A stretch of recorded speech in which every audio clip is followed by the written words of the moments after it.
where we have unlocked the Perdepi's Run. Hey guys, it's Sandrak and welcome back to Jurassic World, the game, Site H, and I have a new mic. Take a look.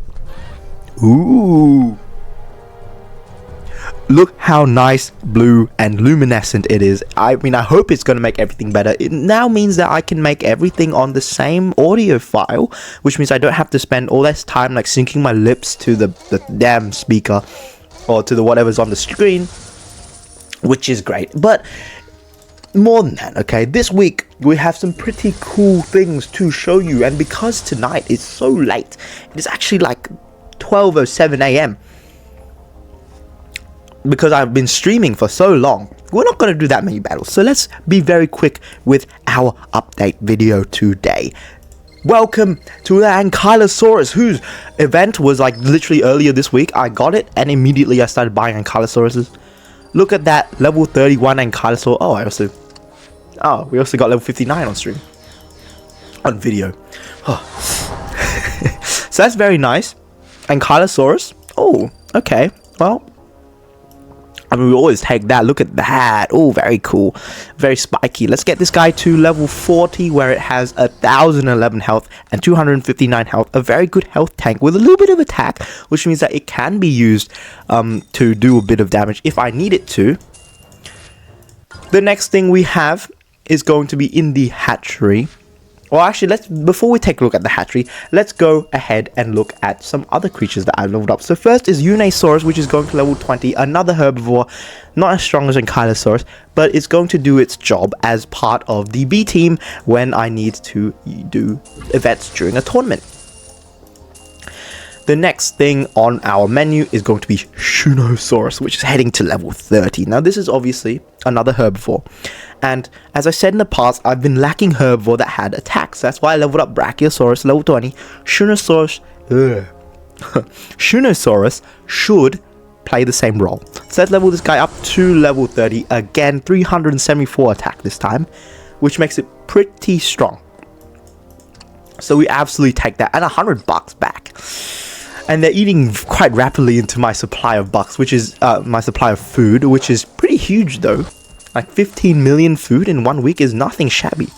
And finally, Ep64, which is heading to level 30, another amphibian and also another very strong one. Look at that, 403 attack. This thing is very powerful. Ep64 is going to be able to contend with Dominator League battles at level 30. So, what else do we have this week? Let's take a look in here. Opening with our Diplotator, which is the fourth one in our park, which means we can make a level 30 Diplotator, which is going to be very cool. And it's going to be pretty much as strong as that Ep64 was, maybe a little bit stronger. We're going to be doing that definitely this week. We also have Dracovinator, another one, which we are going to be getting to level 20. And as a matter of fact, let's get this guy to level 20 right now, because the level 10 Dracovinator is terrible. It's a stinker. Like, it's so low down in the order. It shouldn't even be a super legendary. Sometimes, like, that thing disappoints me with how bad it is. The only saving grace is that it makes a hybrid, but even that doesn't really save it. And the next thing we get is Giganotosaurus Jet 2, which is our new creature, and this is super good, which means that I'm not going to need to, evolve it too quickly, because this thing is a health tank. If we level this guy up to level 10, you will see that level 10 Giga Gen 2 has 980 health and 147 attack, which makes it very suitable for being a tank carnivore in the early and mid stages of Predator League, which means that it is going to serve a role, and I can keep him for now. Here's our other Giga Gen 2, which is going right there and also getting leveled up to level 10. Cool, let's not evolve that. Ooh. And finally in our hatchery is going to be Pteranodon, which is the next legendary creature I am aiming to get level 30 on. So that is very cool. And that is going to be our developments this week. Let's put some things in the hatchery. Starting off with something very cool, which is a new Pelacactylus. Oh!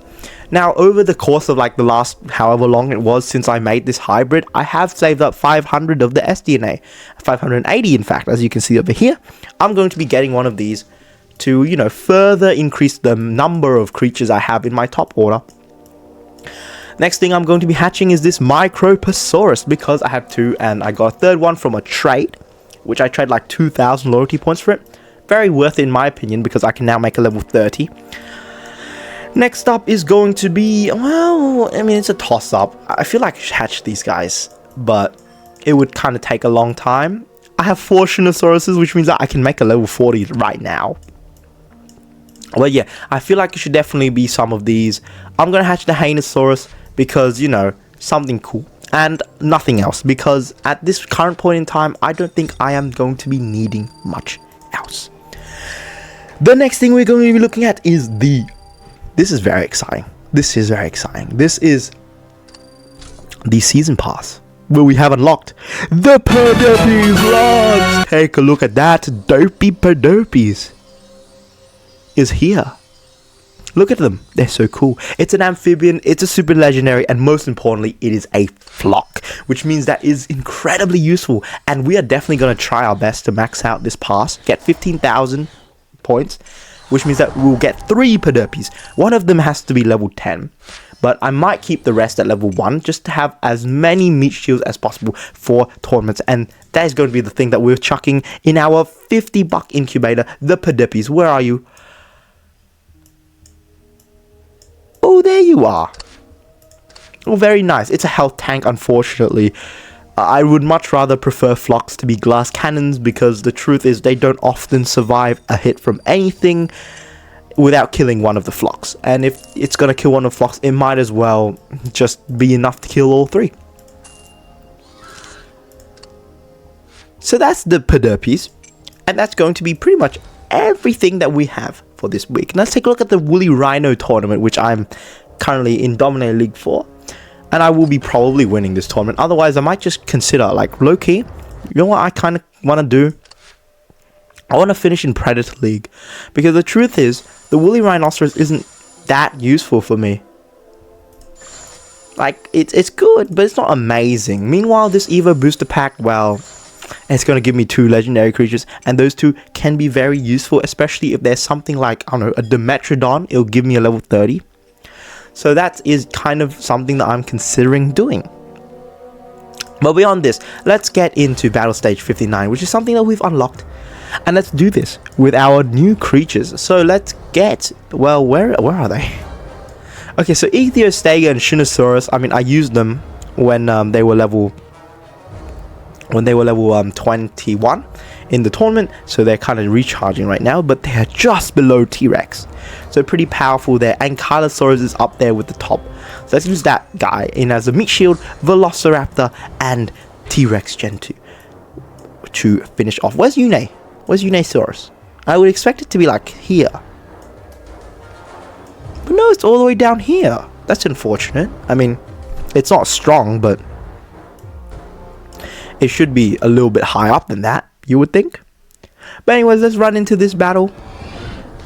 We're going to have 2 tanks facing up against each other, Ankylosaurus and Therizinosaurus. Both of these herbivores were very dangerous in their times because of the weapons that they had on them. Ankylosaurus with its spiked tail, it's like its club tail, and Therizinosaurus with the, obviously, big pointy claws. You would not want to be on the end of any of those weapons, let me tell you. Sometimes it's the herbivores that are really dangerous, and the carnivores are just trying to eat. So Ankylosaurus is actually going to get some nice damage on. Oh, that's 2 hits. That's over 500. That's 600 damage right there. Well played. That's going to count in my award ceremony video, which I am currently making. It is a spreadsheet of me going through every single dinosaur, every single battle in my series, and looking at everything every dinosaur has done to see who is the MVP of Jurassic World, the game site H. I think it has 1 block. I've been too busy talking, I don't know. See who's the MVP, let's call it the MVD, most valuable dinosaur. Who is the MVD of Jurassic World, the game site H? Well, you can only find out by watching the thing. So make sure to catch that when it comes out by subscribing to the channel. Oh, also join the Discord, link in the description. cool people, great community. Talk to me. All that jazz. I keep on plugging the Discord on stream. This stream, I swear nobody joined the Discord. It's a bit unfortunate, really. So, unfortunately, Ankylosaurus Gen 2 didn't really play a carrying role, but it did 600 damage. And, well, I mean, it got us 8 turns. So that is its job as a tank. On a position 1. I can't really complain about that.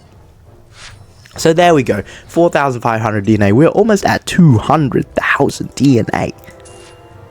Which is kind of amazing. I should have done that code 19. It was super good. But anyways, I mean, this has been a very quick battle event indeed. I'm obviously going to be trying to get me a level 40 Diplotator so we can turn and make a Diplosuchus in the future, which is very exciting. Let's get one last thing, shall we? I just remembered. That is Juggernaut 32.